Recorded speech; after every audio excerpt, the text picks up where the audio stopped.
Yo, guys, what's up? And welcome back to the Marvelous Chats podcast. This is episode 144. Tonight on the cast is myself, Finto, and Alex, aka Zaberwolf.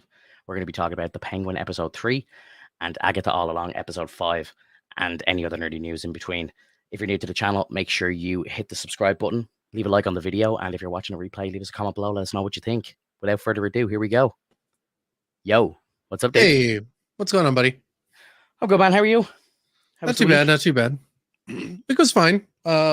Not too much going on, just working, gaming, doing all kinds of stuff. Sounds good. Sounds good. Shout out to anybody who was here in the chat, in the pre-chat. Um, yeah, it was a good week for me as well. I'm working on a new client, so I'm kind of involved in onboarding a new client for our company. So it's been a bit hectic. They're in a pretty shitty spot, like they're right in the city center. So the commutes have been kind of killer for me. So I've had to kind of move the stream around a little bit just on Mhm. days where I have to be up at like 6:30 in the morning. I can't be up on Twitch till like 2 a.m. like I usually am. So Right. I've had to kind of switch it around, which has been a little difficult, but it's fine. We make do. Next week is my last week there, so it should kind of go back to the regularly scheduled viewing. So Mhm. um yeah, we got episode 3 of The Penguin to talk about and episode 5 of Agatha. Do you want to talk about Penguin first, Agatha first? How do you want to do it? Are you any preference? No preference on my end. I think we should talk about Penguin first because honestly, Penguin was, in my opinion, the best episode of the 3, and it was a home run. It was a 10 out of 10 for me. Like there's so many aspects of the episode that just blew my mind. What did you think of the episode before I kind of dive into it? It was really good. Really enjoyed it. I had a good time with the characters, the background.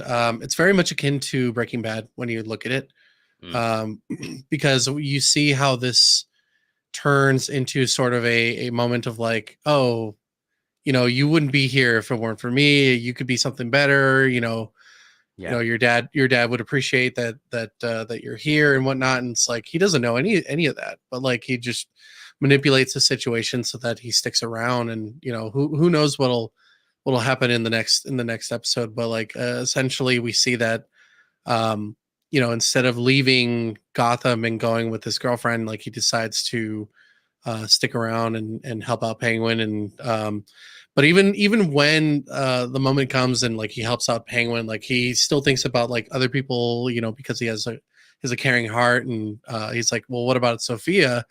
And he's like, like literally Penguin's like, who gives a shit, just drive. And Neighbor. yeah, like who Yeah, cares? And it still sparks that situation of like she's not going to trust you if you're not thinking about like keeping her around. But yeah, if there's always an opportunity for him to possibly get rid of her, even by indirect means, like that's how it's going to happen. Like essentially, like leaving her be, getting her stuck somewhere. But at the same time, like, can you imagine if they decide, whoever decides to capture Sophia is like, hey, so we noticed that like he took off. yeah. What's up with that? And then like it could turn into something worse. You never know. I thought it was I thought it was a very strange move that he left her. Like in a moment like that, you would think that the only way I would leave is if I like saw her getting shot and it's like, okay, she's done for. But Mhm. you would think she's probably going to escape this and get away. And if she does, her, as you say, her like trust in him is completely shook, and it's going to set him back with the Maroney family just so far. But I don't know if he just thinks, fuck it, she's gone, like who cares, and I'll spin it in my own way. I did Mhm. think it was a bit of a strange move, and I remember my girlfriend was just like turned to me, it's like, did he leave her? I was like, oh shit. It was like such a scramble, and I was like, yeah, I think he just left her. So I presume what's probably going to happen in the next episode, we're going to see that she's probably been taken captive or something like that, and Mhm. maybe he'll go and rescue her or something like that to try and gain the trust back or something. I don't know, but And that would work out yeah, because like he obviously needs to have that trust built in. And yeah, it's still not there because she still thinks that he probably did have a hand in her brother's death, which of course we all know that he did. oh yeah, the hand in the death. But you mentioned something about the Victor scene in the restaurant. That was probably my favorite scene of the whole episode. That or the bathroom scene, like towards the end, where again it was just Victor and Penguin just both talking, and Mhm. they were both just such gripping scenes. They were so amazing. Like the fact that in the restaurant scene where Penguin is talking and the waiter comes over to take the order, and poor Victor starts stuttering, and the waiter tries to correct him, and he's like, let him finish, let him talk, and all, like, and it's like him genuinely, I think, showing respect to Victor. I don't think he, like, I think he genuinely does care for the kid and is trying to bring him up and is trying to take him under his wing. Mhm. And I love that scene. I just thought it was incredible. And then talking about the dad and the American dream, and like, Gotham is a hustle, I think, is like, or was that, I think that was the line he said, like, Gotham's a hustle, or the world is a hustle. And he's just like, no matter, he did everything right but still ended up with nothing. And it's just like, because the American dream isn't that anymore. Like, you know what I mean? You have to fucking grind and hustle to get to the top. And I thought that was just so powerful. And Right. while he was talking about this, I was saying to myself, I was just like, his dad, Vic's dad, would not be proud of the man that he's become. And then he says it later on in the episode, and I was like, yeah, like, obviously, like, his dad was a straight shooter, and Vic has now obviously gone down the criminal path, and obviously, his Mhm. family would not be impressed with him. But as Penguin thinks, like, it's like, oh, your dad would be so proud. He says at one point, and it's like he wouldn't actually. But Yeah, there's no way. yeah, like, really, realistically, no. But again, that's the world. That's the world how Penguin sees it. You know what I mean? Like, even his mother's like, this should be your city. Like, so they were brought up very differently, Right. which is I like the kind of yin yang of it as well.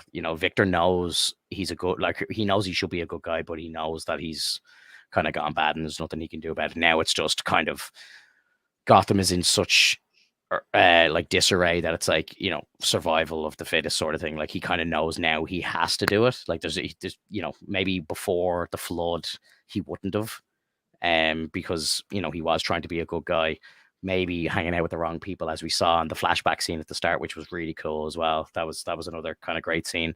It was Mhm. great to kind of see their perspective of the Riddler attack. Thought that was really sweet, and like, kind of made me think more so that, because again, they're kind of going back to the actual Batman movie quite a bit. So I'm kind of thinking, Mhm. like, it's looking more likely as the show's going on that we actually might get either Batman himself or like Pattinson just as Bruce Wayne or something before the end of the season, which I think would be absolutely brilliant. I think it'd be really cool to see Batman or Bruce, or both, by the end of the show. I think it'd be really cool, kind of just like as a little kind of bridge into the next movie, which I'm very excited for. Yeah, I loved it, man. Loved it. I loved the whole dynamic between Sophia and the triads. I loved, testing out the drug Bliss, and they're in the club, and Mhm. Victor's like the little bag man, and then when he starts having like the PTSD attack and all, I don't know, man. I was so engrossed in, like, when he dropped the bag, I was like, oh my god, like, I was so in it, like, I was just like, oh my god, I can't believe he dropped the shit. Like, I was like, I couldn't believe it. I was like, no, no, no, pick it up, pick it up. And like, I was fucking right in it, man. Like, it's the best kind of, or most kind of engrossed I've been in a show in a while, like something new that I haven't seen before. Like, Mhm. again, we're watching Agatha, and I'm just kind of like, I'm going with emotions here. I'm just like, oh, whatever, whatever, just watching it to watch it, to be able to talk about it here. I'm not actually like enjoying it, but with this show, I sat there and I was like, this feels like, watching The Sopranos for the first time, sort of thing. Like, when Tony's like, trying to clip guys in New York and all this stuff, and you're kind of just like, oh my god, this is fucking incredible. It's like, that's where I'm at with this show, and it's insane. Um, loved it. I thought Sophia was good in the episode. Just she's clearly insane. Obviously, she was in Arkham and stuff, but the way that I thought, I've never really thought much about her as an actress, but I think she's killing this performance in the show. Like, just Mhm. the way she's got the big kind of wide eyes, and everyone's just kind of like, you're a bit mad, aren't you? And the way she kind of looks back at them like real crazy eyes. It's just like, what are you talking about? Of course I'm not mad. I know exactly what I'm doing. And all, it's like she's about to pop, like, and it's going to be so entertaining when we see it. Fucking epic, bro. It's Oh epic. yeah. Yeah, really, really, really enjoying it. I was blown away by it. And even online, I was kind of during the week, kind of seeing what other people were saying about it. And Josh from the Den of Nerds guy I watch every day. He was like shitting all over the show at the start, like about episode 1 and 2. He's like, this is boring, it's not great, and blah blah blah. And even he, like at episode 3, was just like, this is fucking lit, like this is amazing. So it's good to see that even people who were shaking on it at the start are turning around, and I'm very excited because I hear episode 4 is even better. Well, I mean Gonna be on viewers. that seems surprising though. I mean, considering that I don't know what it is with the first episode, but I thought the first episode was great. Like it So did I. set things up pretty well. For anybody that thinks it was bad, I'd like to know why. It'd be nice to know like what on their take was in accordance to that, because like it works. Like it followed up right after the events of the Batman, and it pulled in the same way, had the Penguin, and had the same kind of style that we saw within the movie, like just translated over to a TV show, and it set itself in. I think it's doing a good job continuing its story. I think like all 3 episodes so far are fantastic. I think 2 was definitely the weakest, but 3 was a heavy hitter. I think most people that are into the show probably were in the same situation as you, where they were very excited to see like all the different things happening with Vic, the things happening with Vic, with Penguin, to see things with Sophia. Honestly, I think Sophia is like the most effective character in the show so far, besides Victor. Um, Victor stole Penguin the is. show this week. Stole I the show think. in episode 3. He was incredible. I think it was more Sophia in my opinion, because Really? Sophia Okay. because Sophia does a really good job of portraying like this, like it almost feels like a facade. Like you think that she's crazy, and she may be a little bit crazy. You know, being in Arkham doesn't necessarily mean that you come out feeling good. Yeah. It's supposed to fuck you up a little. And Sophia talking to the dealers and trying to get like a new setup going on with Bliss, and telling them like what they should think, and telling them like, I don't give a, like she was literally like, I don't give a fuck who you are. Like, Yeah, yeah, yeah. I will sell to the next person. I don't care. But let me tell That you, was like, this is baller, going to be a bro. wild ride. Yeah. That And was baller. she hyped it up and left them to think about what they're going to do. And it sounds like they did it immediately. Like, um, Colin Farrell as Penguin is kind of like the catalyst with all these different characters. You get to see so much going in this world because of the Penguin, because you see through his eyes, as well as like Victor's. And I think that Victor has a really strong presence, but I really do believe that it's Sophia that stole the show in this one, because it was mainly about her. Besides like Victor having his moments here and there, they put Victor's moments at the beginning and at the end of it, but everything in the middle was all Sophia. Yeah, I saw it more personally as a Victor episode because, again, yes, he had like incredible moments in the restaurant, incredible moments in the bathroom when Penguin gets the phone off him and everything. And he's like, "You're gonna leave me," and all, like, and when he's holding the gun up to his head, he's like, "Is this what this relationship feels like to you?"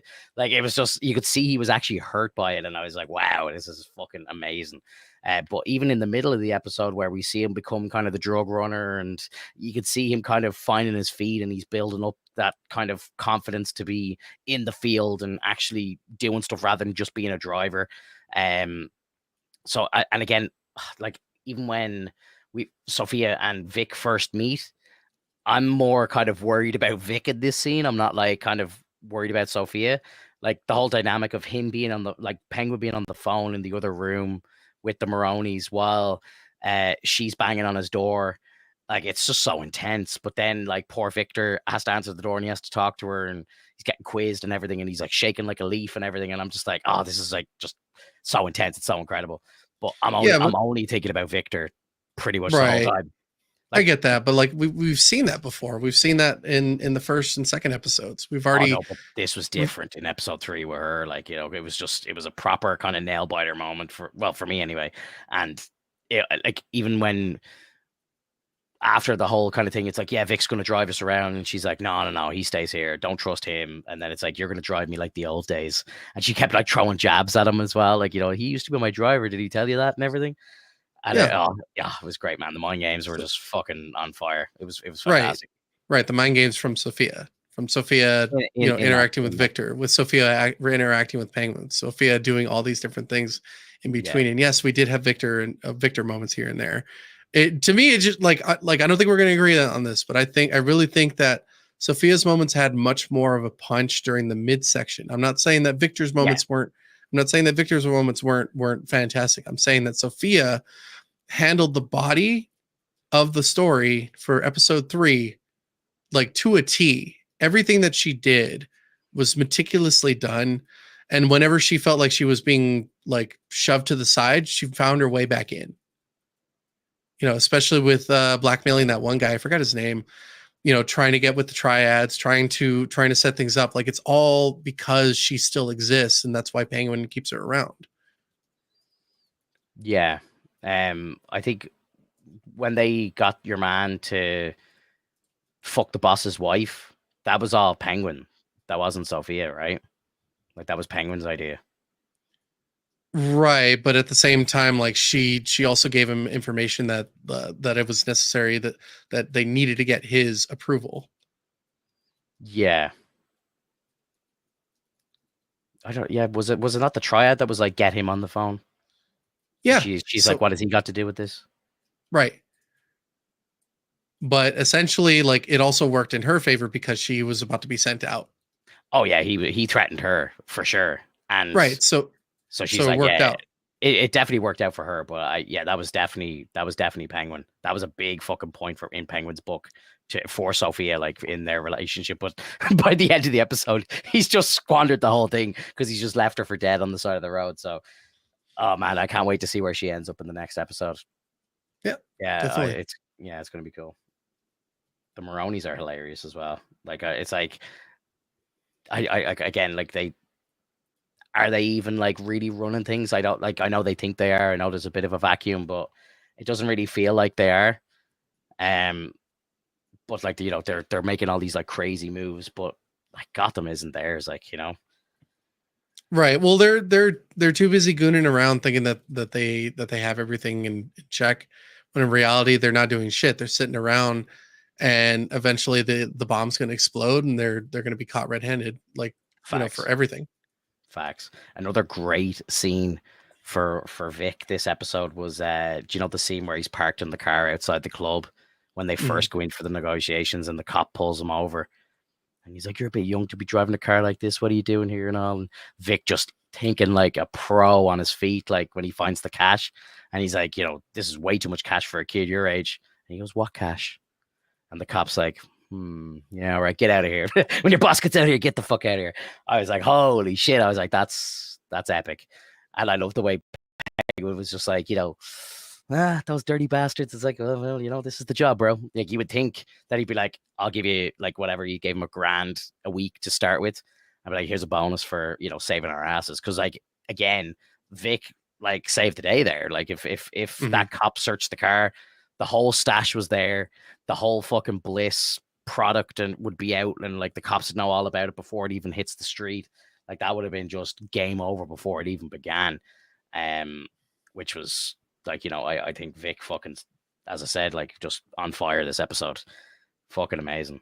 And like, I think, do you think he's gonna turn out to be like somebody of importance in like the Batman universe? I don't really know. Like, again, I'm trying not to do too much digging around, but like, do you think he'll end up like being somebody of importance?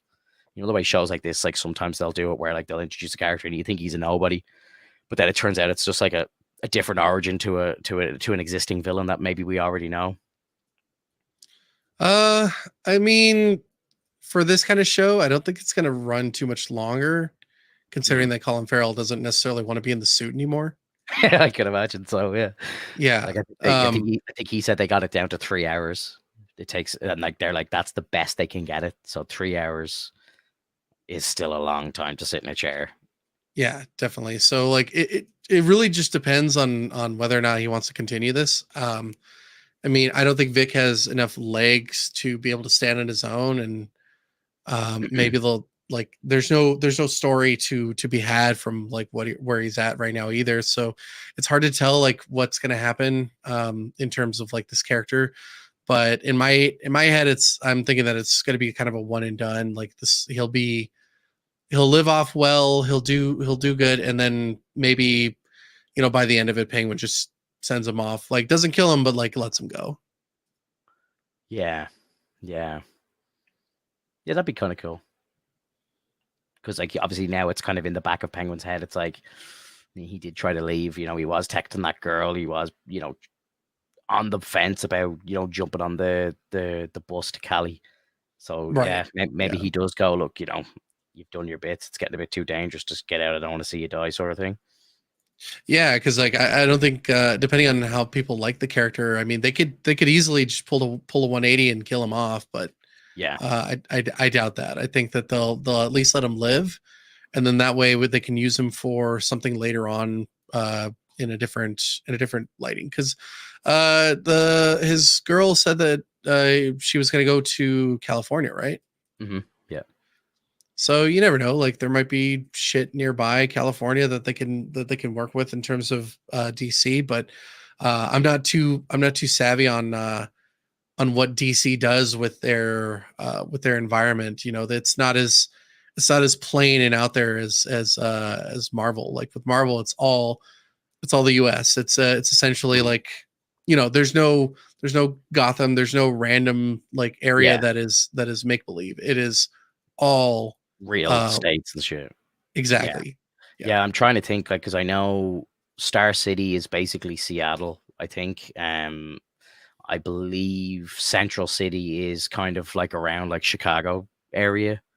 Um, I don't know if it replaces Chicago, but I think like on the map, I'm trying to remember. I remember seeing it in a comic before, like the kind of United States mapped out. And I Mhm. know like Star City and like I think Metropolis and Gotham are very close together. And I think they're on the East Coast, if I'm not mistaken. Um, but yeah, like again, the DC world is very different. There's like Coast City and Bloodhaven and all these different places. Whereas in it's like New York, California, LA, all this shit in Yeah, Marvel. exactly. Yeah. Um. Just just really depends. I mean, I think like the character's liked enough to where they'll definitely keep him around or at least use him again at some point. But that's where I'm kind of thinking, would it be good or not if it turned out that he became, a kind of well-known DC villain, and then maybe he could be appearing in a later movie or something like that. You Him know? being a villain, Yeah. I don't I've see seen it. I've seen some people talking about it online. Again, I'm not taking it with a pinch of salt sort of thing, but Mhm.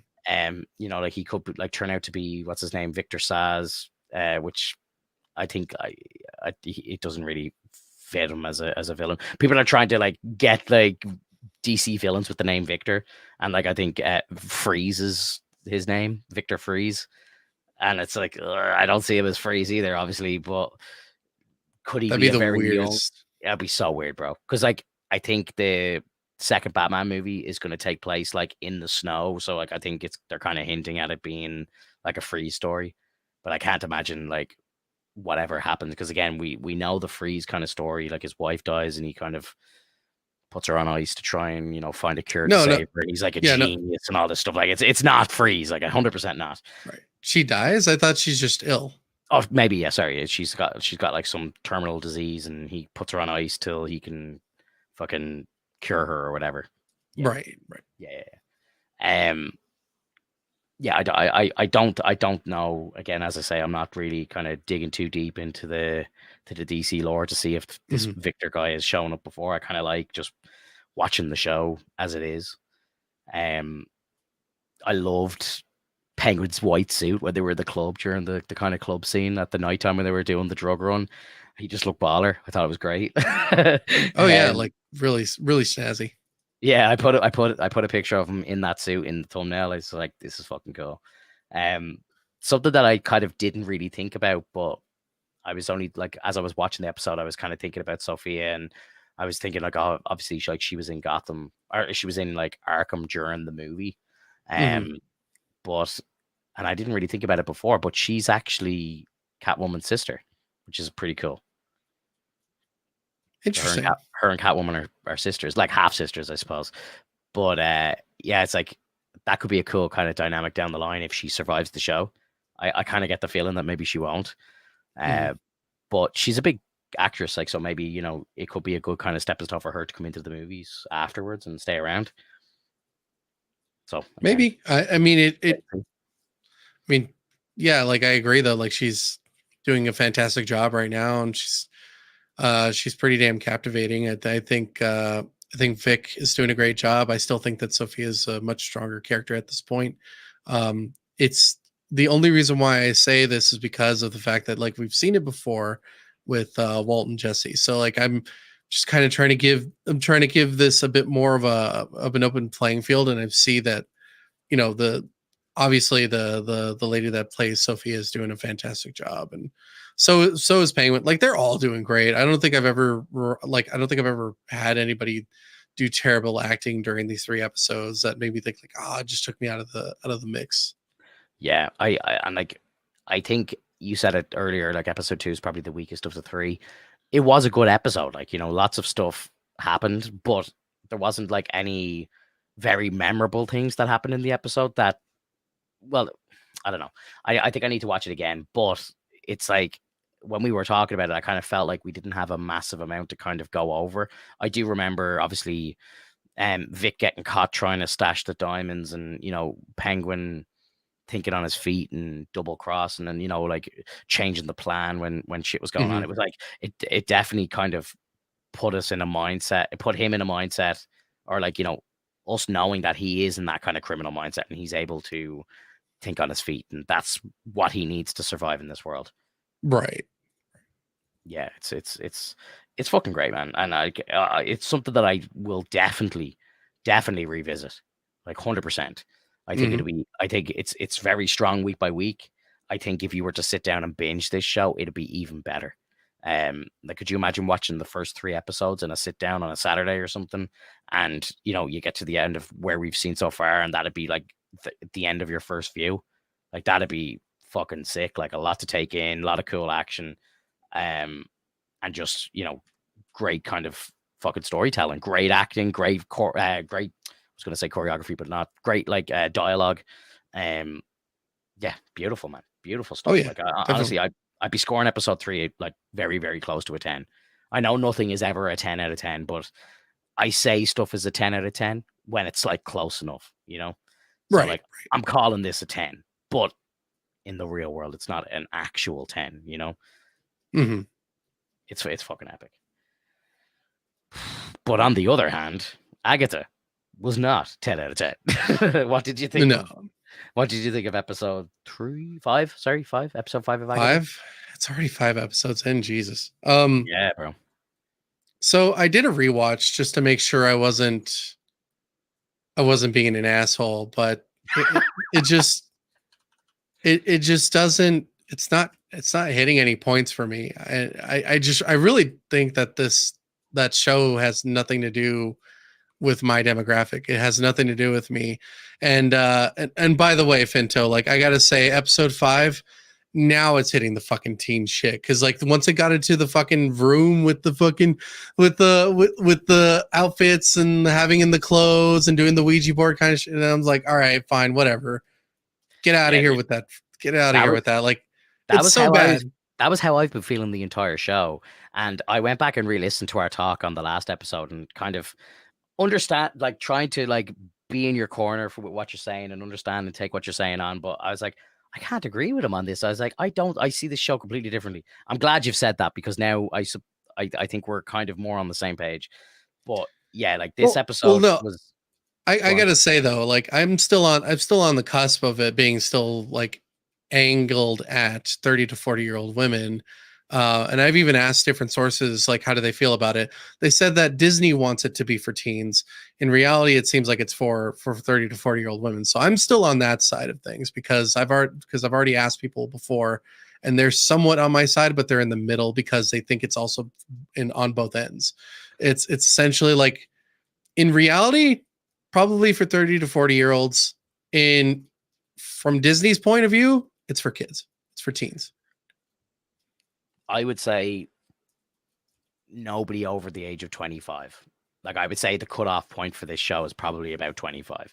I think what they're kind of hoping is, you know, little girls who started watching the MCU and fell in love with all the superheroes and stuff, and they've kind of been following it the whole way, and they're maybe in their late teens, early 20s. I think that's the demographic for this show. You know, that's who they're kind of banking and hoping for. Maybe like college girls or some shit. Like, and they're kind of hoping that all these people will like band together, watch this show, love all the witches, and be loving Wiccan and all this stuff. Like, and I just, yeah, it's the 100% not for us. Like 100%. Like, am I hating the show? No, I'm not hating the show. This isn't the Acolyte, but Mhm. it's not there. Like, it's not great. There was some kind of good points to this episode. I had a couple of kind of notes. Like the Salem 7 are kind of cool. I like the way they kind of, it's very kind of Evil Dead, the way they have them moving around and stuff like that. And I think that kind of ties in with Sam Raimi's kind of stuff that he's done in the MCU. And I think it's kind of a tip to the hat of that and Multiverse of Madness and where we last saw Wanda. So it kind of fits, if that makes sense. And the when when Agatha got possessed, I thought that was kind of cool as well. Like, she looked like something from like the Evil Dead as well, the way she was kind of crawling around and stuff. I thought that wasn't bad. Like, again, everything around that whole part was just kind of like, nah, whatever. But Mhm. that part itself was kind of cool. I'm seeing so many people talking about the Wiccan reveal. Maybe if I didn't get it spoiled, maybe might have been like, whoa, how, like, what the fuck? But I'm just kind of like, we heard about it weeks ago online, and I'm just kind of like, whatever. And again, right now it doesn't make any sense. It's like the kid, he was like a kid the last we saw him, not that many years have passed, and it's like, how is he in a different body or a teenager's body, or how did he grow so fast? I presume we're gonna get those questions answered in the next episode. But the show is just, it's a rough watch, man. Like, even when they did the whole broom ritual and we're like flying around Mhm. and doing the witches' laughs and stuff, and it was kind of fun. Like, when the old woman's like, I haven't been on a broom in decades or centuries or whatever she said, and that was okay. But when I was watching it, I kind of felt like I was watching a play or something. Like, I was like, I could really, really feel how fake everything was. I don't know if you Mhm. felt this, but like, when you kind of see when they first take off and you kind of see the road, and I was like, this looks like a fucking high school play set or something. Like, you know what I mean? It's like, it really felt like they were on the void. Like, it's no kind of practical locations or anything by the looks of it. I think they're just literally on the stage, the void, like Disney's Mhm. void, and there's nothing real there. Like, and it just really felt like it. So that kind of took me out a bit.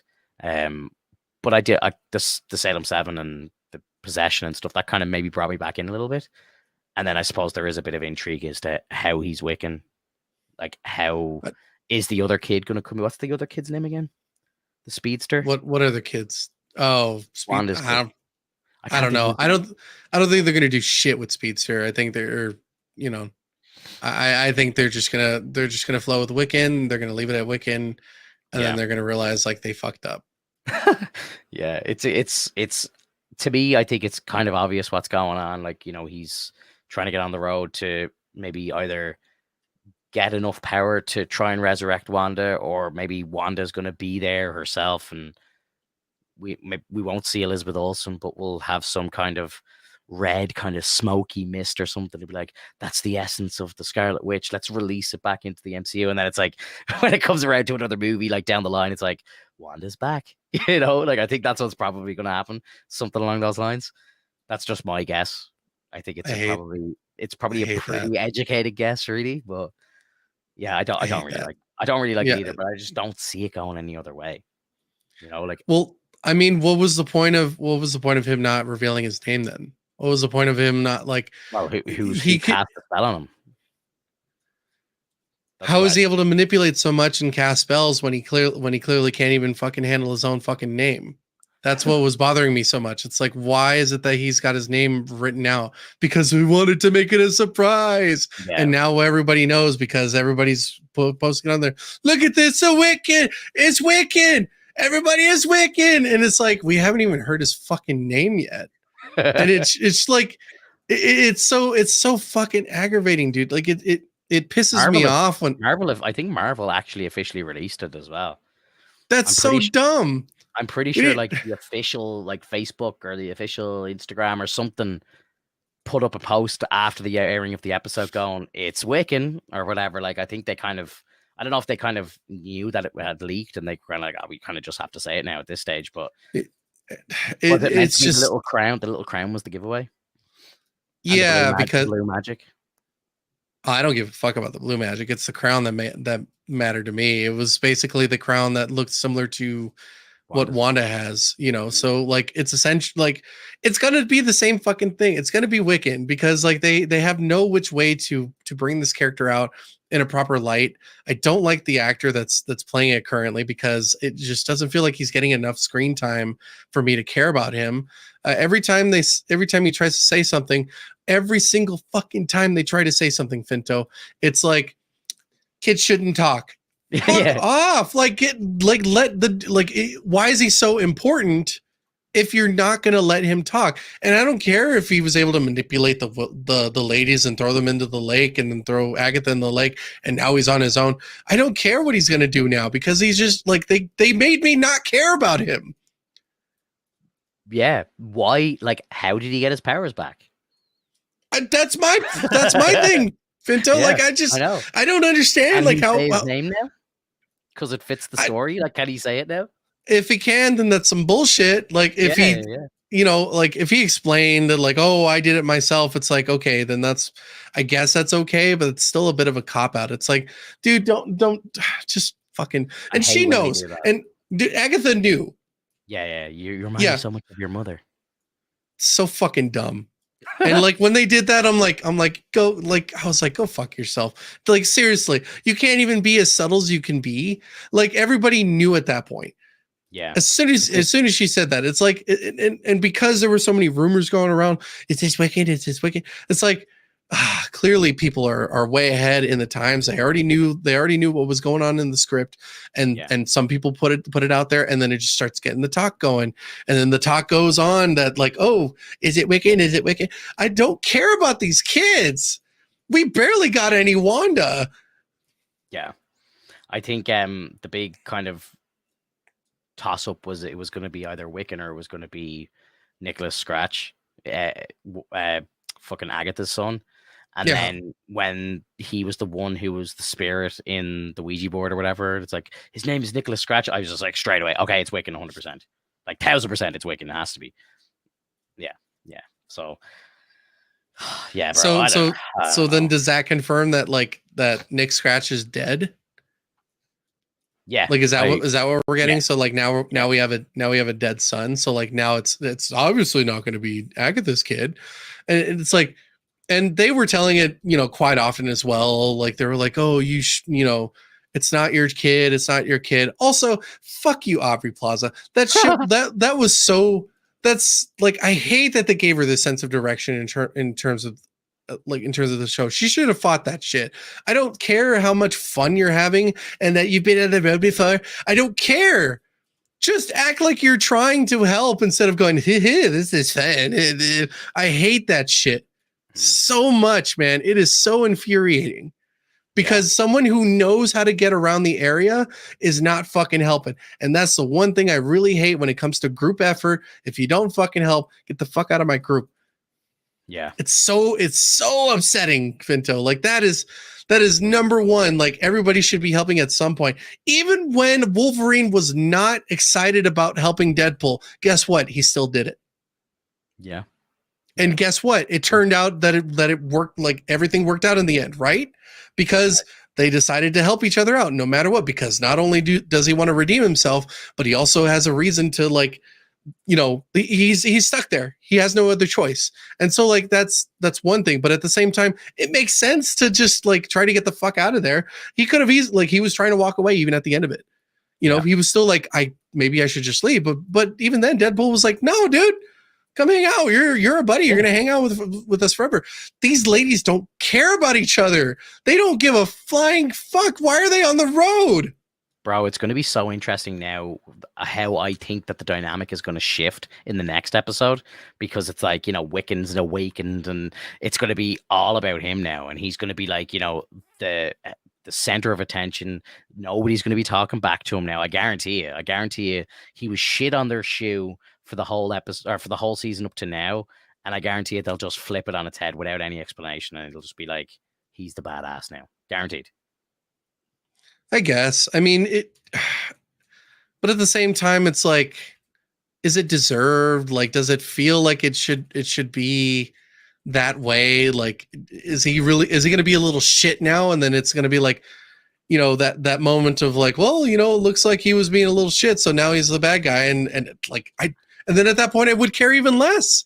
Yeah. It should be more like, you should have understood what I was trying to do for you, Agatha. It should be something a little more like akin to like, I'm trying to help you, bitch. Like literally, yeah. Fucking give me a goddamn second to help you out. But no, kids can't talk. And that was basically the moral of the story for the past 5 episodes. Kids shouldn't talk over the elders. Kids should be, just listening and just watching. But he's been fucking fixing everything. He's literally been doing everything. In the comic books, again, I don't know, maybe you know this answer, but in the comics, isn't Billy and Tommy, or whatever the kids' names are, don't they, like, their souls are like a chunk or a part of Mephisto's soul or something in the story in the comics, right? Like, I think like how they're created is they use like a piece of Mephisto's soul to create them or something. I'm pretty sure. I don't know that entirely. The only thing I can think of is that they use the memory from Wanda to create the kids because they were never born, but they're a kind of a, like, not an imaginative, but like a what if kind of situation. Like, these kids could have been born in this world, but they weren't, and so they're manifested from Mephisto, from what I understand. If I'm wrong, please tell me I'm wrong. But like, it at this point though, like, I'm reaching a point where I'm like, I'm not caring enough. Like, it's not, we don't have a reason to like this character. Yeah. Like, I'm trying to like think of the timelines in my head and how old the kids should be. And like, if you think back to Multiverse of Madness, which only happened very recently, right? Or was it 3 years? I think they mentioned something about Agatha being stuck in Westview for 3 years. Right, but you can't base it off of that because they're manifestations. They could be created at any point in time. If he's real, then yeah, we can base it upon a timeline, but we don't know that yet. All we know is that it's a character. I'm presuming, I might be wrong. I'm presuming that this version of Wiccan is the 616 version that Wanda created in Westview, but then at the end reversed, or whatever she did at the end, where she just kind of turned everything back to normal, right? But then I presume that his soul or whatever, his spirit, went into like another body or something, and that's why he's aged rapidly and he's a completely different character and different person. That's my guess. Because if you think Westview, like the show, which I think was 3 years ago, he was what, 8, 10? I think I can't remember. They do explain the ages in WandaVision. I think they start and they like jumped in like one episode, they were like 5, and then they jumped up to like 10 maybe. And then, so if we're going like timeline, he should be like 13 now, but this kid looks way older than 13, right? So if like, unless he's like from a different universe or something, unless he's like a multiverse being that's somehow got here through magic or something, I don't know. But if it's the 616 version, I'm going to guess that he should be like 13 or something, not much older. Because I know obviously in Multiverse of Madness, we did see different 838's version that Wanda had the kids and he was 10. I'm doing what I do best and probably overthinking it, but I don't know. Let's see what's Maniac saying here. I'm glad that you're overthinking this because I'm running out of patience. I'm trying to, bro. I'm trying to like make it make sense. I'm trying to make it fun in my head, at least. I don't know if Disney will be able to actually do what I want it to do, but I'm trying to kind of make it cool. I'm trying to like pretend I'm reading a cool comic here or something, like, you know. Mhm. I don't know. Again, we're in like the kind of multiversal saga right now, so it's like, are they going to go down the multiversal road, or is it going to be something like bringing Mephisto in and this Wiccan is part of Mephisto's soul and all this kind of shit? Like, is this how they introduce him into the MCU? Because that'd be kind of cool. I don't know. I think the spell I book. mean, well, they're not going to go into the multiversal road because they're on the witches road, Vinto. I mean, by the end of the They're show, they're or down maybe they're he's gotten down there for the down point. down the witches road. How dare you, sir? How dare you? And so, Maniac in the chat here, for anybody who Oh might be god. listening to this, it says that he thinks that the little book that Billy has is like a Darkhold season 2, Darkhold 2.0, Darkhold season 2. with spells that somehow given to him by Wanda. That'd be, yeah, that I don't know, because I know obviously the last we see of Wanda, she destroys all the Darkholds across the multiverse, and then a mountain falls on her. So I don't know how she would have gotten that information to Wiccan, but I don't know. Darkhold 2, because isn't maybe they link in Doctor Strange somehow. That'd be kind of cool. Because didn't Strange read the book? He was using dark magic, and if I'm not Mhm. mistaken, he has a photographic memory, right? So he could actually transcribe the Darkhold and create Darkhold 2.0, and maybe, you know, Wiccan somehow meets up with Strange or something, and I've got a plan to bring Wanda back or something, and he's like gives him a couple of notes or something. That This could be kind is of cool. this is way too many fucking hoops just to get one character back. This is way too Yeah, but many. it's Elizabeth Olsen, bro. Marvel will jump through as many hoops as they fucking need to get her back. Everybody loves the Scarlet Witch. I think Do a lot of they? people, Like, well, maybe not after Multiverse of Madness, because I think a lot of people were shocked that they turned her bad. And like, I always laugh at that because it's like, did you not see it coming? Like, obviously, she had a break. I thought it was great. I loved seeing her kind of go bad, but I think a lot of people are like, oh my God, I can't believe she's the villain now. And I think that's why some people kind of talk down on that movie, because it's like they were kind of shocked that they made her the villain. But I thought that was fucking brilliant. Have you never heard of the House of M? Like, have you not heard what she does in the comics? She's a borderline villain, like, you know what I mean? Like her dad is Magneto. I mean, if you take it that way, then yeah. But like,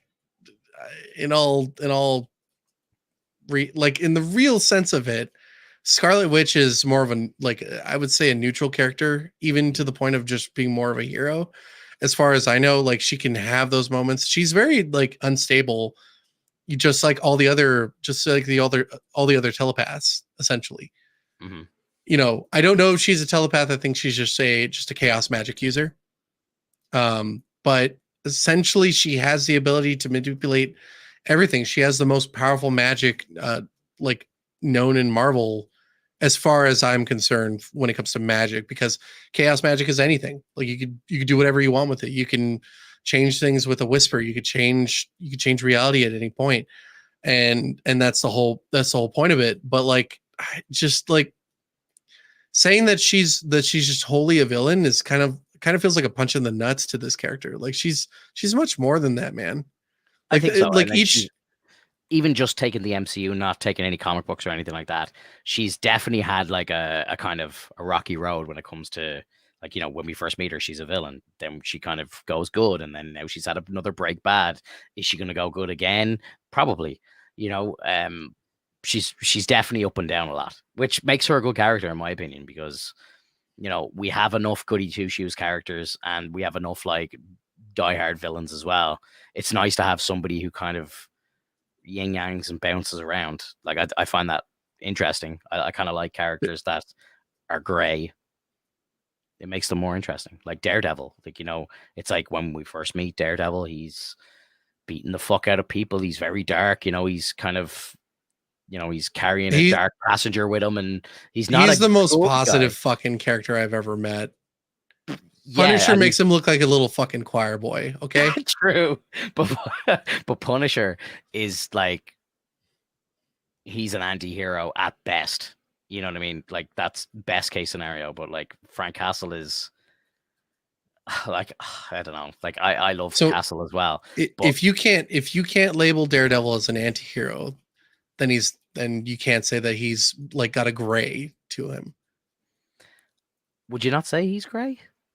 Why would Daredevil be gray? He doesn't want to He, kill anybody.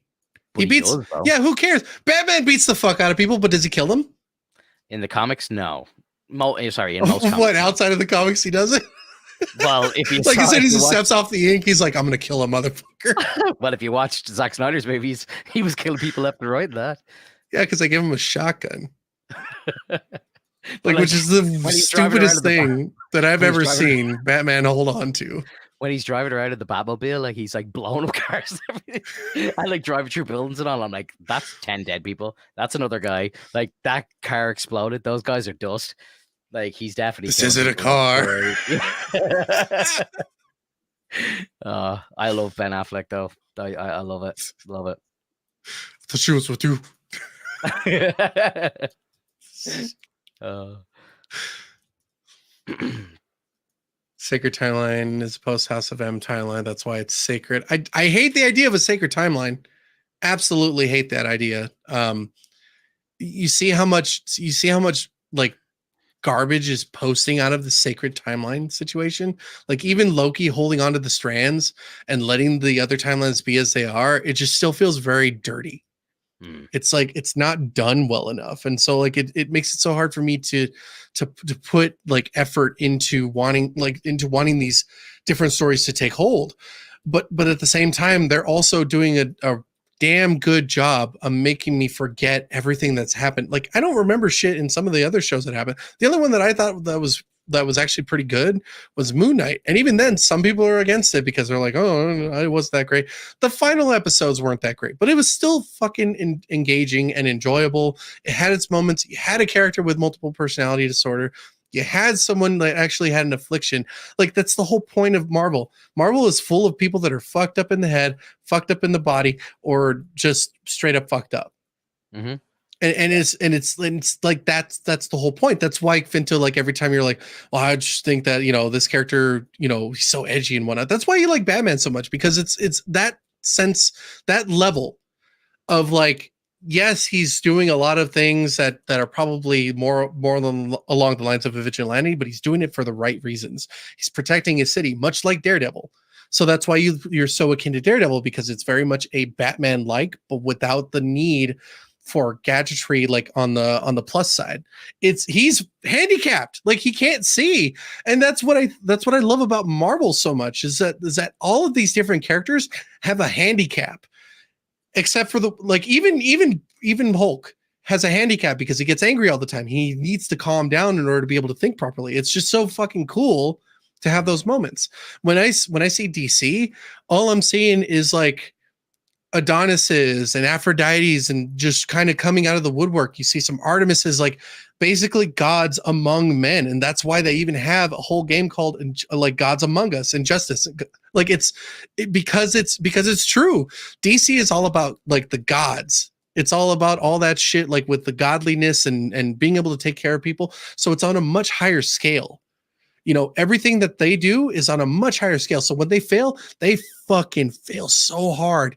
It's so tragic. And that's what brings you in. That's why it's so good when you get those movies that come in, show the tragedy and whatnot. Marvel can do that too, but a lot of the times the tragedy is within like minor moments, within these smaller pieces. Like when you see Spider-Man and Mary Jane, and you have One More Day, and then you like have the entire world's memory erased that Peter Parker was ever Spider-Man, and that you basically untwine the wedding and like the relationship between MJ and Peter Parker because of the fact that like she knew who he was and they got to know each other, and they built this relationship, and now he has to start all the way over in a sense. Like it's so fucking good when you have that kind of shit. Like the Daredevil situation when Elektra is essentially killed, and then she eventually comes back. I think it's by the hand, if I'm not too mistaken.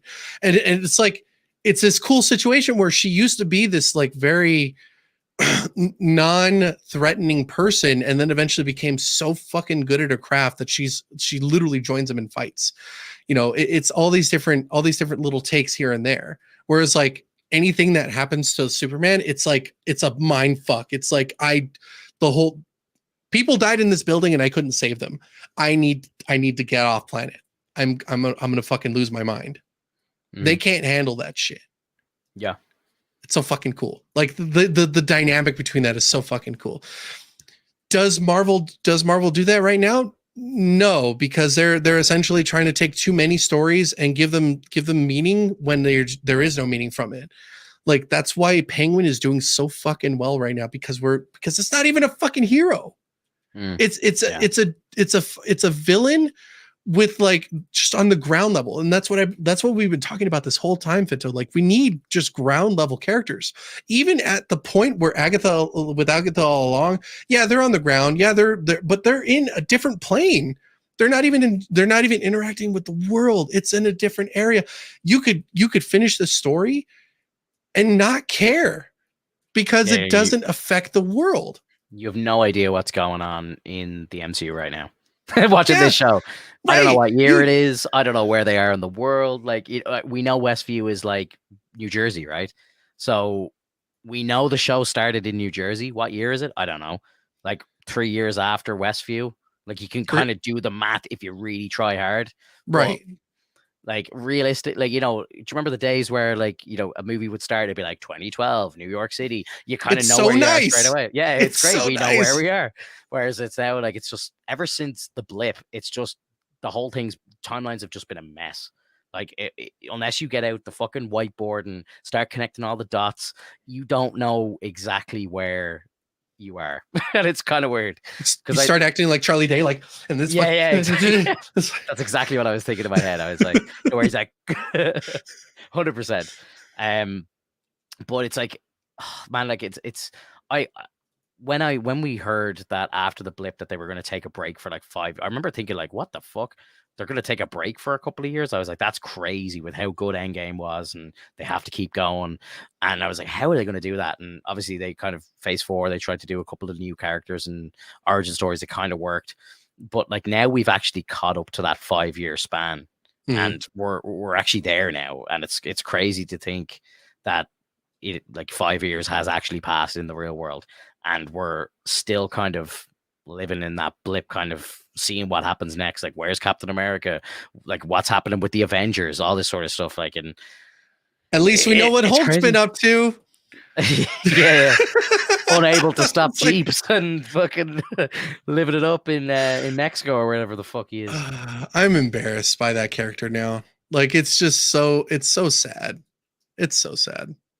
It is. And I saw a meme today, actually, which made me laugh. It was like Homelander talking to his son, and it's like, do you remember what I told you, son? And the son's like, yeah, Dad, skip She-Hulk. And then he's like, that's my boy. Oh, man. It definitely had a couple of good points, though. Like obviously, yeah, it wasn't great, but I thought it had a couple of good, like, comedic moments in the show, and there was like maybe some good kind of action. I really liked it. I know. I liked the Daredevil episode. Of course I did, but it was kind of cool to see him flipping around and like being more acrobatic like he is in the comics and stuff. And he seemed like a lot, like it seemed like a different Daredevil. He seemed a lot stronger. Like he was able to kind of kick it with the MCU. And I thought that was nice, because that was one of like kind of my fears. Like when you're watching the Daredevil show on Netflix, it's like so grounded in reality. I think that you're kind of like, how is this version, like, how is Matt Murdock going to hang with Spider-Man? You know what I mean? But I think they've kind of subtly upgraded him in some clever ways, like the way he kind of catches the brick in No Way Home before Peter. So now we know his reactions are actually a bit better than Peter's spider sense. Obviously, he's not going to be as strong as Spider-Man. Spider-Man fucking clears him easy, but it's nice to see that his reactions are better than Spider-Man's. Like his hearing or smell or whatever it is, all of the combined are better than the spider sense, which is fucking insane. And now we see him Well, like jumping around, and we know and he's acrobatic and strong and all this shit as well. You're kind of like, fuck, right. man, I need Born Again quick. Like, I'm like, give me more of this, please. Oh, I honestly, dude, do not speed them up. Do not make them fucking jump the gun. Don't No, I take think like Marvel take know your this. time. Marvel they've got the memo, bro. They know they need to take their time on this show. They've pretty much scrapped it and started again, because I think Feige came in, watched 4 episodes. Matt hadn't even So put on the fucking kettle yet, and you're like, whoa, what are we doing? What are we so doing? it's reborn again. Yeah. Born again. Yeah, no, Looks like they it's had, like, I think, oh my god, Mitchell, it's fucking Tropic Thunder yeah. with Ben Stiller. Here we Yeah. go again. No, genuinely, I think like what I heard was Feige came on set. I think they had 4 episodes complete, like the first 4 episodes. The story was Karen and Foggy died off screen. Matt's in a depression. So He's not fucking Daredevil stupid. anymore. Yeah, it's like he hasn't worn the suit in 4 episodes. Like, you're kind of 4 episodes into the show, and he's still not Daredevil again. And like, I remember, like, again, I can't say a bad word about the Netflix show. It's to this day probably my favorite superhero TV. I love it so much. But when you're watching that first season for the first time, I remember thinking to myself, like, we only see him in the suit at like the very last second of the first season, and you're kind of like, fuck, I have to wait another season to see him in the suit. Like, I remember being a little pissed off with that. But again, the show was perfection in my opinion. But seeing him in the black suit for so long, you were kind of just like, oh, can we just get the suit, please? I want to see it. I want to see what it looks like. You want to see Daredevil, and the fact that like Disney thought that they could do that now again after all this time and everything, like, it's like, bro, no, you can't go back to that. No way. Like, having him sitting on the sidelines and potentially just in the courtroom and just being a mopey Matt Murdock. No, bro. Like, that is No, just, my yeah, friends die. yeah. My friends died off screen, and I won't even explain to you what happened. People sad. So yeah, I'm really glad that Feige saw that and went, no. So I think the show was originally meant to be like 18 episodes. I believe they shot 9, or like had most of 9 done. And then I think Feige came in, look, we're going to use like maybe a couple of parts from this, but we're pretty much starting from scratch. Yeah. God bless him. Imagine that. Imagine them trying to do a Wakanda Forever on Daredevil. Like, seriously? Yeah, They're dude. not even That was the gone. plan. That was the plan. That was the Like, plan. was it just like, is it just writing? Was it like conflict of time? Like, were they not able to show up and they were like, well, we got to write them out? Like, what was it?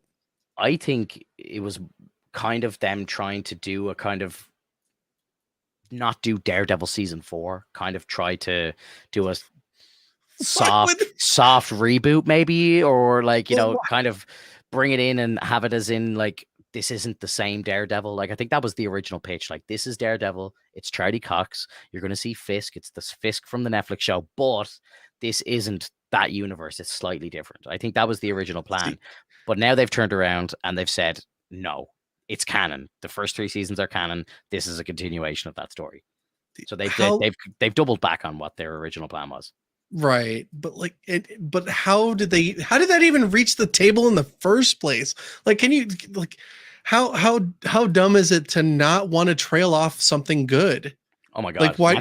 Imagine having a 10 out of 10, right? Or a 9 out of 10 realistically, and then going, yeah, let's just put that to the side. Fuck that. Let's do our own thing. And like, Yeah, Matt Murdock now has a hook for a hand. Like, that's literally what they're trying to do.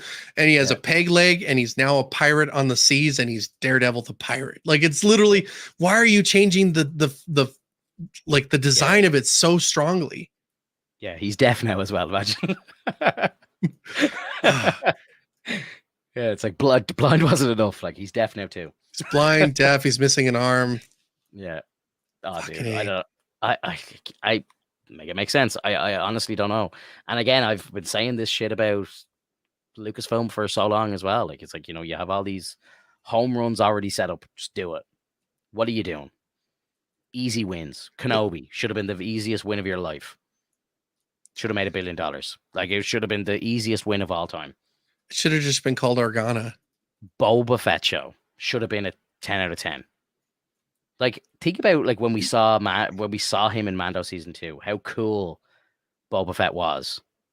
And then they Yeah. give him his own show, and you're like, whoa, we're getting our own show. He's a badass now. He's like kind of like he's a martial arts expert, and like, you know, he's blowing shit up with the rocket on his back and all this stuff, and he's jetpacking around. He's just a badass. And then he gets his own show, and the exact opposite happens. It's like, yep.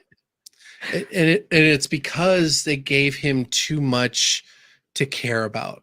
It should have been as simple as like Boba cares about nothing. Like, he just cares about the next bounty, and, Exactly. and it's so weird that he decided that he wanted to take over the business, because it didn't seem that way. Like, we never got any sort of inkling of that sort when we were watching the movie, that he wanted to take over. No. So like, where did you get that out of? Like, what is Tatooine to him? It's a place where he died. Yeah, exactly. like I could understand about potentially, you know, if they tried to do something like that with Anakin Skywalker, you know, they do like a little story of him trying to come back and take over Tatooine. I understand that's where he came from, is where his mother was from, and whatever. It kind of makes sense. He has roots there. Boba Fett has no roots there whatsoever. He just went there to Jabba the Hutt one time and got swallowed up by a big sandworm. Right. So then why not make it so that he learned some new tactics from the Tusken Raiders, which in my opinion is a good idea, like giving him more tools, more utility, essentially. Yeah. And then send him off planet to go do jobs. Yeah. And then like maybe run into people that matter for the sake of the story. Maybe some people that are like Jedi apprentices or something like that. Something fucking crazy out of the wild. Like, just something that says like, I fucking hate Jedi now because they killed me. Or he meets Luke again. It's like, hey, didn't I kill you before? That'd be too hard, man. Like that wouldn't work. Like, I would hate that. I would think that'd be way too forced, literally. Like, it's just too much. I can picture that in my head. I can see them doing that in the Mando movie, or in like Dave Filoni's movie or something.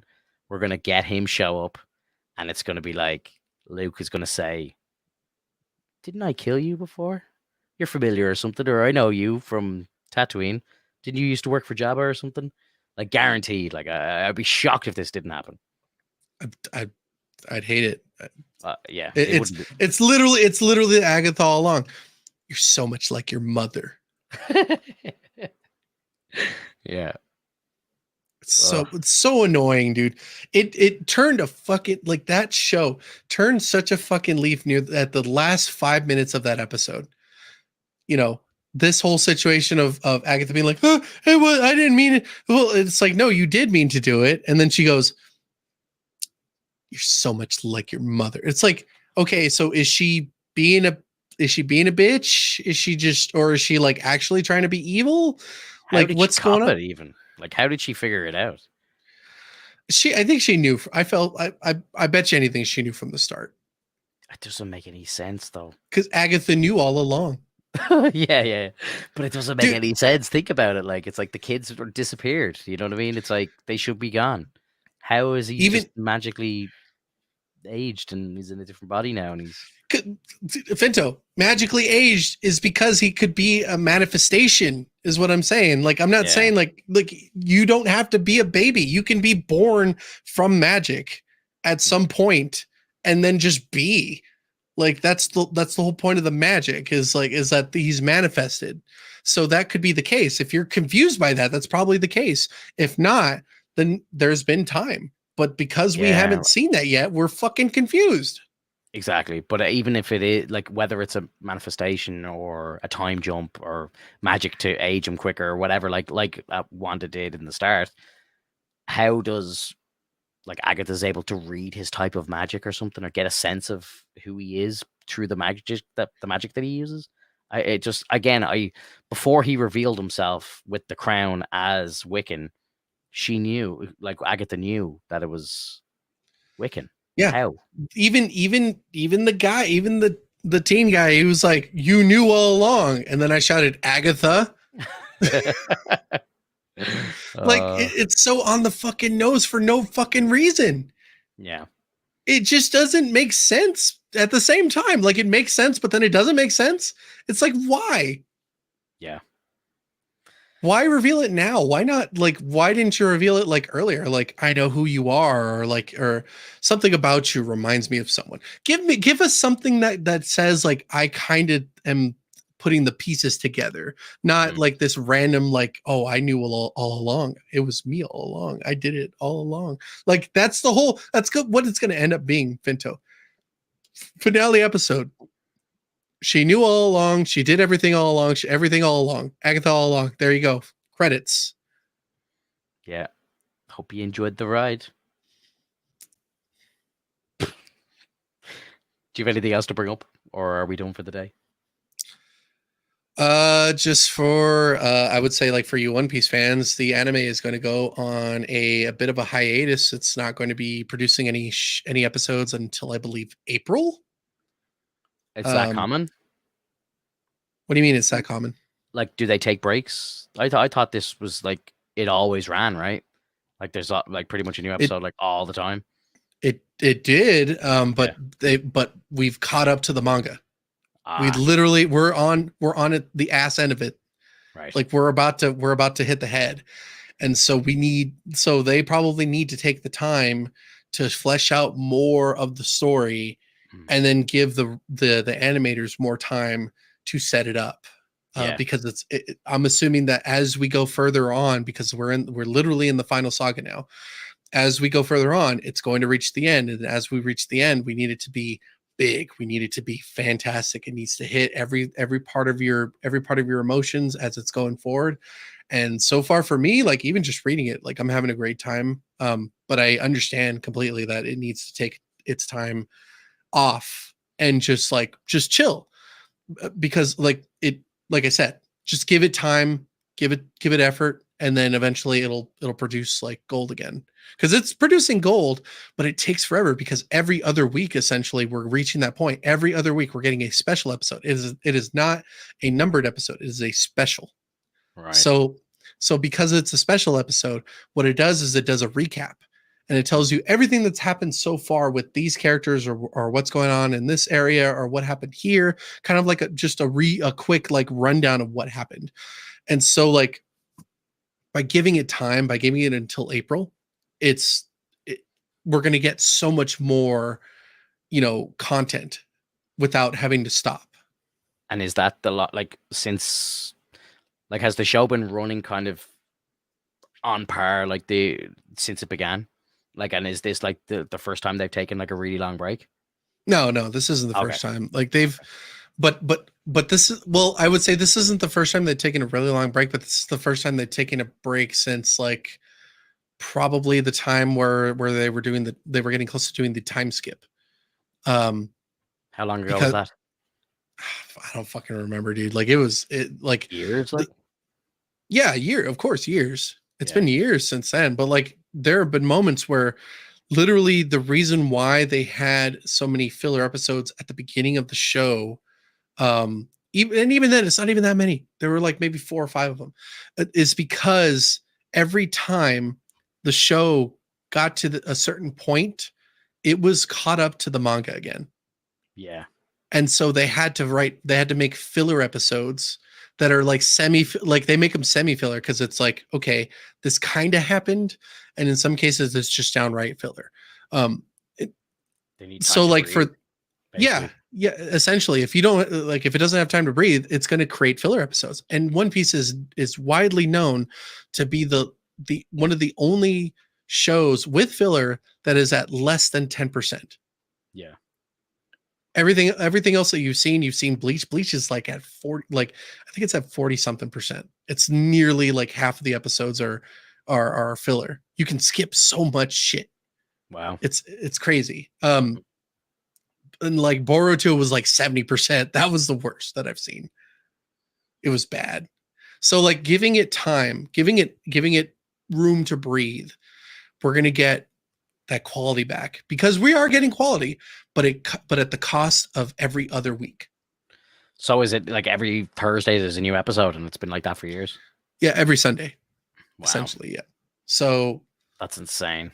Be so cool, like again, to be caught up and watching it weekly like you are. It's just, I'd say it's a crazy experience just to have new stuff just all the time. I mean, you could be caught up. Oh well, like yeah, anything's possible, but It, realistically, no.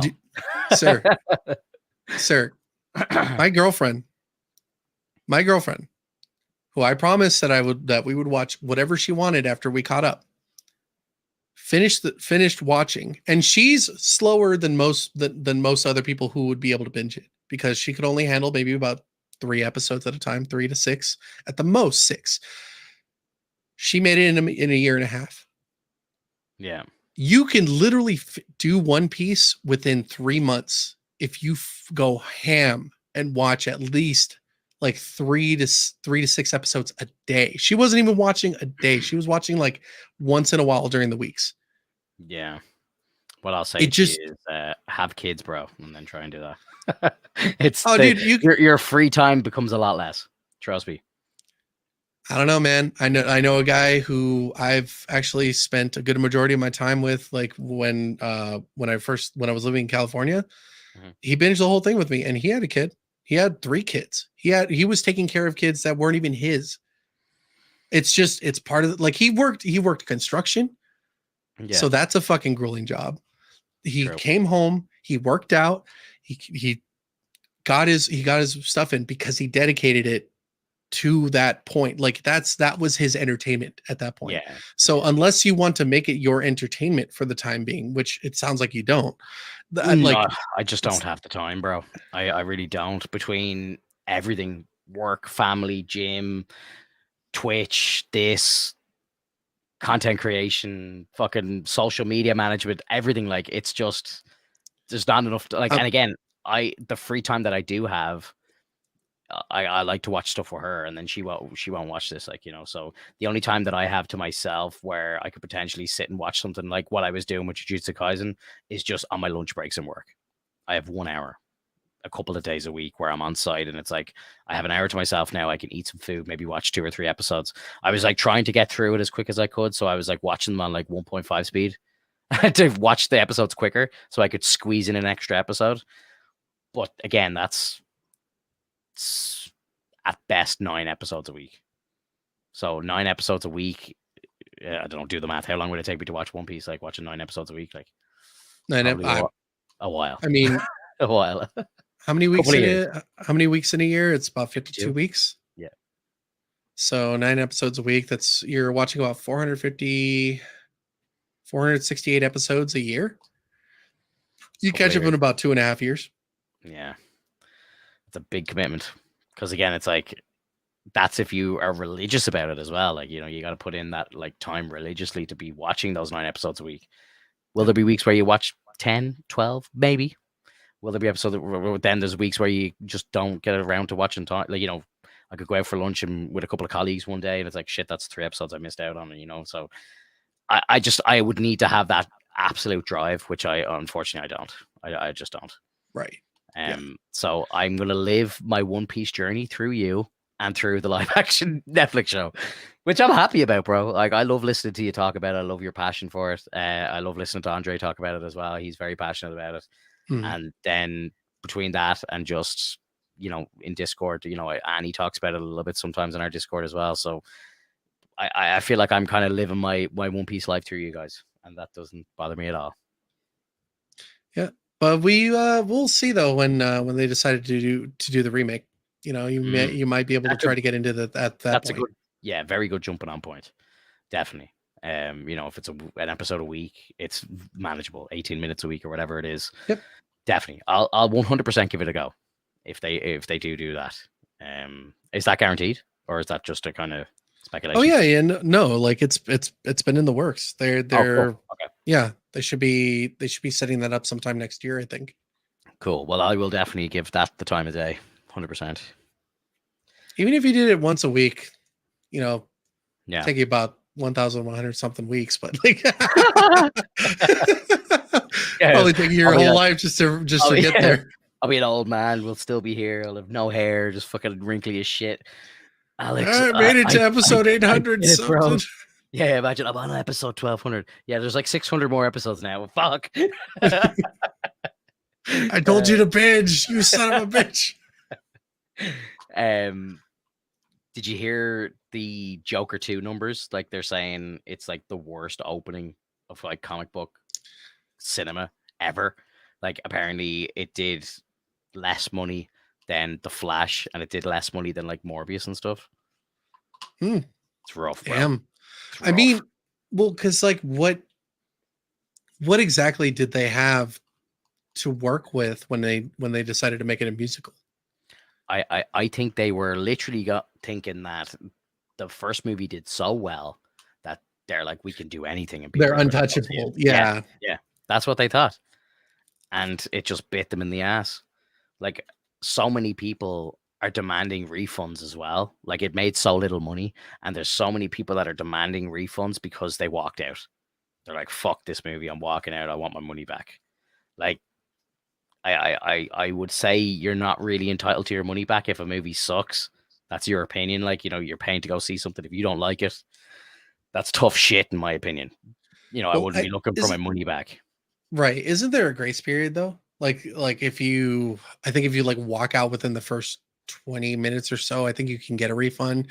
But like if you watch the whole thing, you thought it sucked and then you try to go for a Yeah, refund, it's like, dude, you watched the whole movie. Go fuck yourself. bro, you're in here every week saying that shit.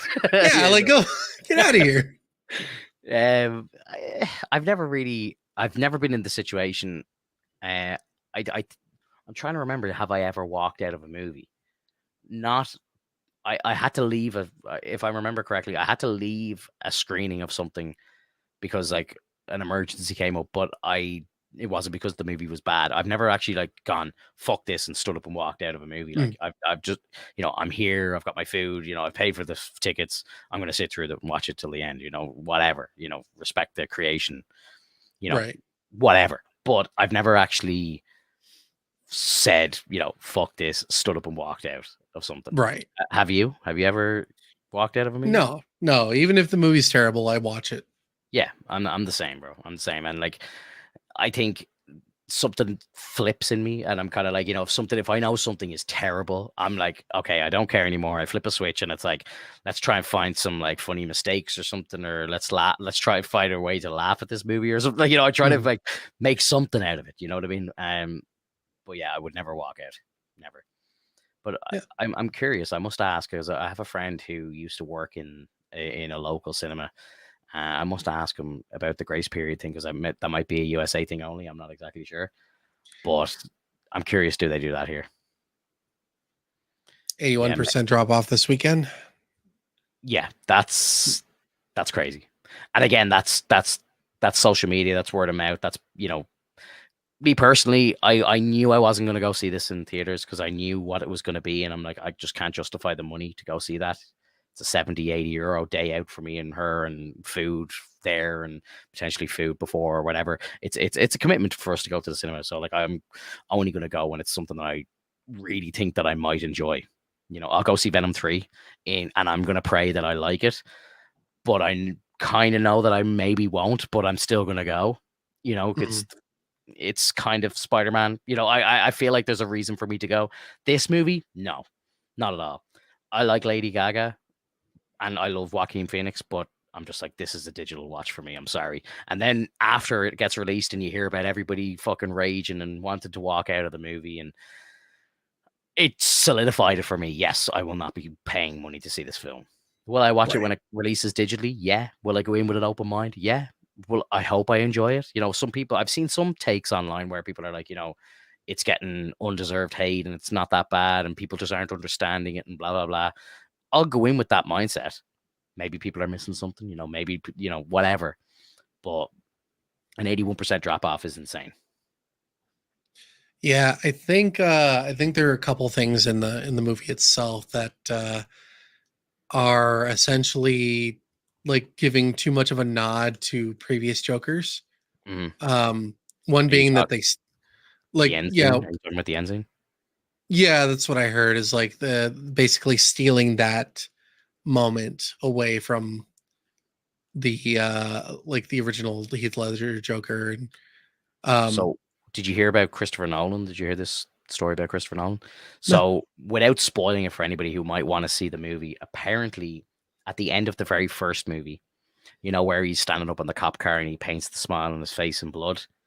Apparently, the original script had said what they wanted to do for it was for him to stand up on the cop car and carve the smile into his face.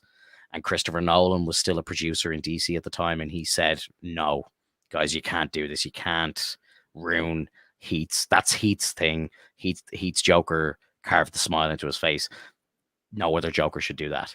Mhm. And now, in the second movie, something happens at the end of the movie. I don't really, I don't really want to say it, but they do something which is kind of, I don't know if they're trying to say that this is Heath Ledger, like they're trying to say that this is the origin of Ledger, or if it's just another Joker altogether. But they did something with a smile, and a lot of people are saying that it's Ledger, and now they're saying that they did that because Nolan is no longer part of DC, and they kind of had that window to be like, look, he's not here anymore. Look, let's just do it now that he's gone, which is kind of fucked up, bro. It's It's it's really, really fucked up. Like yeah, you shouldn't be you shouldn't be manipulating things so that it's akin to something that was actually good. Um and it doesn't make sense because it doesn't fit within the world itself. Bruce mm, Wayne is still young. Like he's not yeah, even of age and he can't like he's not the Batman yet. Like yeah, Joker in like the Heath Ledger Joker in the Dark Knight, like that's still like around the same age as Batman. hmm, yeah, So like by that time, like because this Joker is Joker like a Joker in his fucking 40s, I think. yeah. So in the comics, there's a storyline with Batman where he kind of becomes a god, and he sits in this thing called the Morbius chair, and he kind of is like the all-knowing god, and he asks the chair a question. He says, "Who is the Joker?" And it was like a big end to this massive like DC arc, and it ends with there's actually three Jokers. So like Bruce is like, what the fuck? There's three of them, and then it kind of is very clever in a way because obviously the Joker character has changed over the years, and when they go into new eras in DC, like New 52 into Rebirth and blah blah blah, they always kind of change the characters a little bit.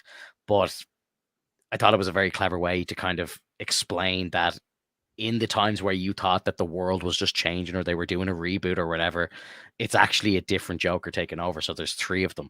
So if DC are trying to say that Arthur Fleck is one and then Heath Ledger's another, and potentially there's another one on top, I suppose that makes sense, but it just doesn't work. Like I think everybody knows that Arthur Fleck's Joker wasn't the real Joker. Like the first time I watched that movie, I knew straight away. I'm like, this guy isn't actually the Joker. And I thought it would be cool if at the end of the movie he actually goes to Arkham or whatever, and then he meets the real Joker. I thought that was what was going to happen at the end of the first movie, and that would have been a perfect kind of send off and one and done movie. That's it. You made a fucking masterpiece. Let it be. Mhm. Let it be it. I don't know, bro. I don't know. I don't know what they're trying to do with this movie. Like, are they trying to insinuate that now the Joker is born, and that Joker is going to be the Joker that we see in the DCU? Is that what they're trying to do? I don't know. Like, we know that in the Penguin universe, which is Elseworlds officially, uh, they're saying, or sorry, if DC's so weird, bro. Like James Gunn himself doesn't even know what he's doing. It was meant to be Elseworlds, but now I'm hearing rumors that maybe they're going to turn it into the DCU, which again wouldn't make any sense because we've already been introduced to the Joker of Matt Reeves' universe Mhm. because it's Barry Keoghan, the fucking Irish fella. So it's like I don't know. It's so weird, dude. I don't know. I don't know. The DCU hasn't even started yet, and the whole thing is a fucking mess. It's a I fucking think mess.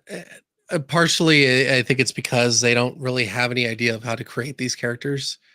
And even when we see like Barry Keown's face, like within like that teaser kind of look, or even like the deleted scene or whatever, Mhm. it's it still looks akin to the Heath Ledger Joker, which it's like, dude, just fucking make your own shit. Just make it clown makeup. Fuck it. Straight up clown makeup. And I'm fully fine with that.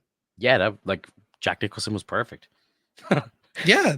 And he still looked like you know, like it still was very much akin to the, like, I think Heath Ledger's Joker kind of makes an homage to that Yeah. because of the way that the clown makeup kind of pulls back as well. And he's wearing the And funky suits and stuff. And yeah, yeah.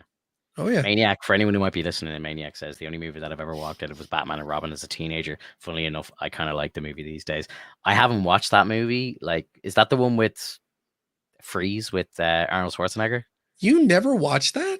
No, I have. I Oh, watched okay. it when it came out, like when I was young. Oh, But okay.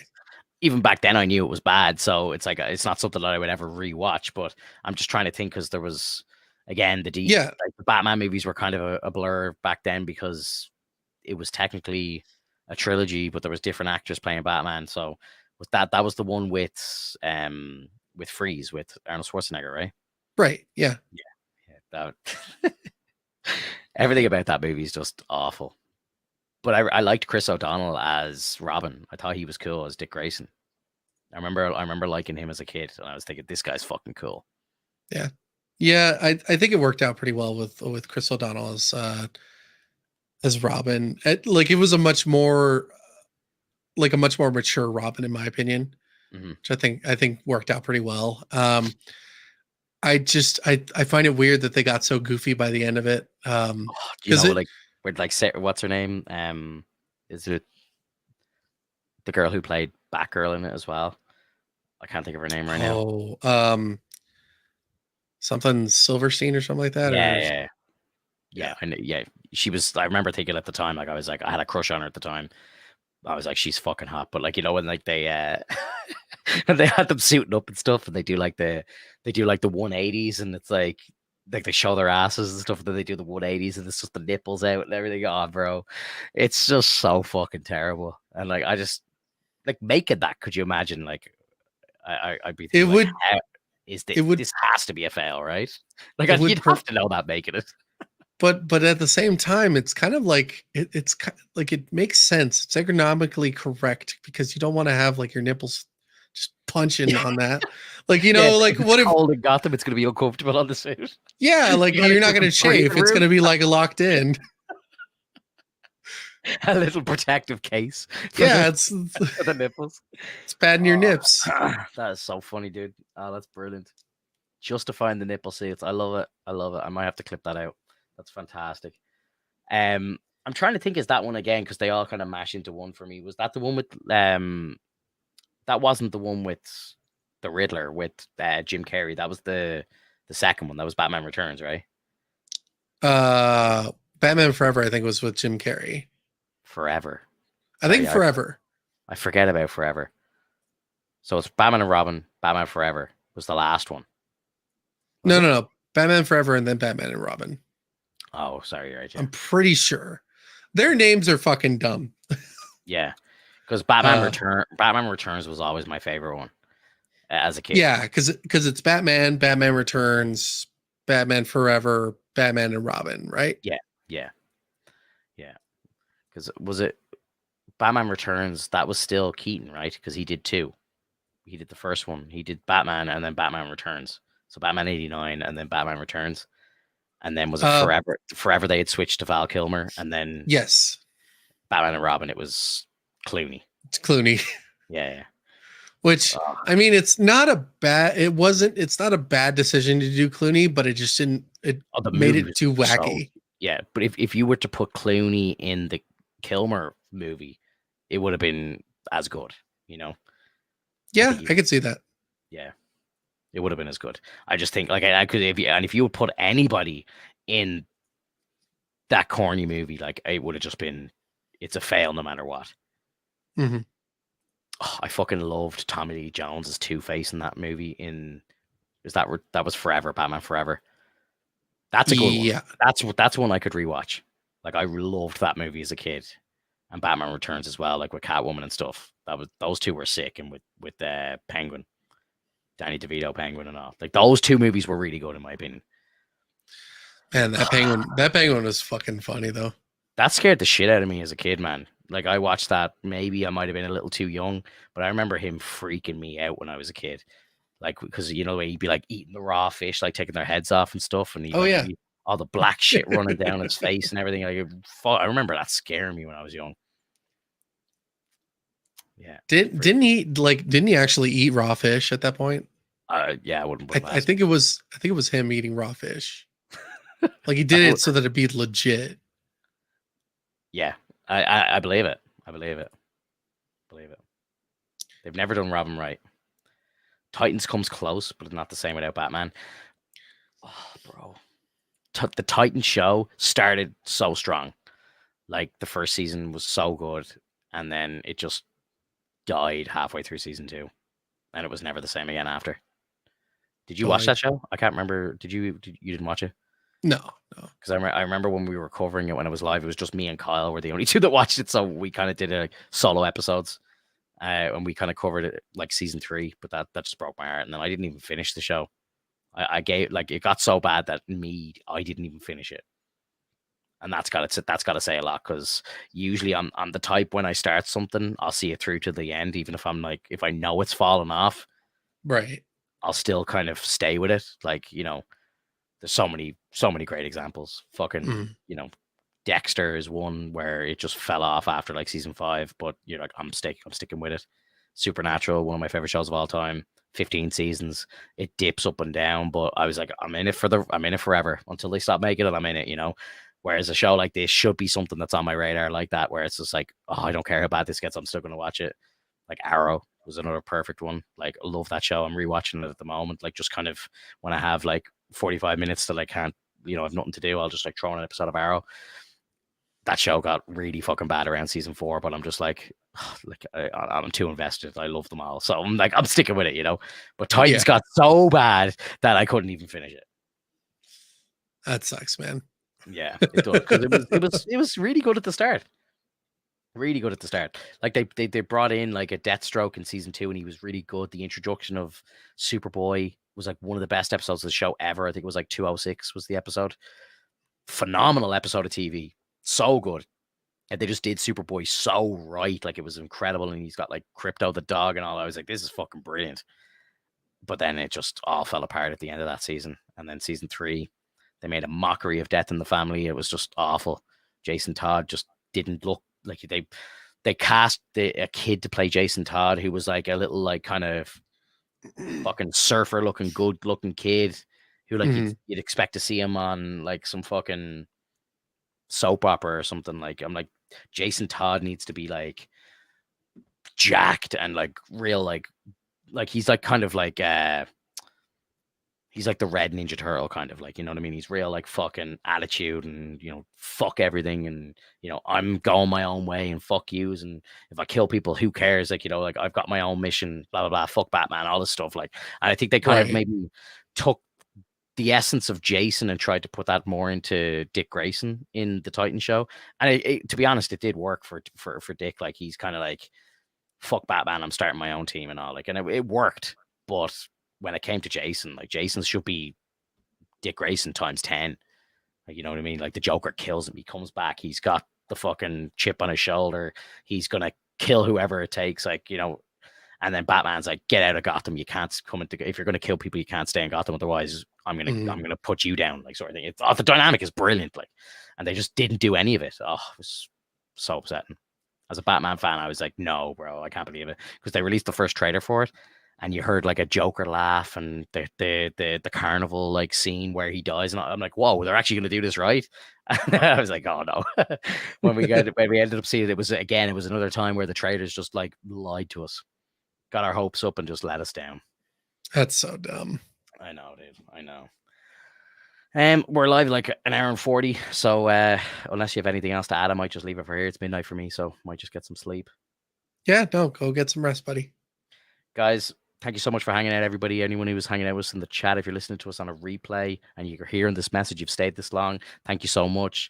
Make sure you smash the like button if you're new to the channel, give us a subscription, and let us know in the comments below what you think of all the shows and everything we talked about. We'll see you in the next one, guys. Bye bye. Have a good one.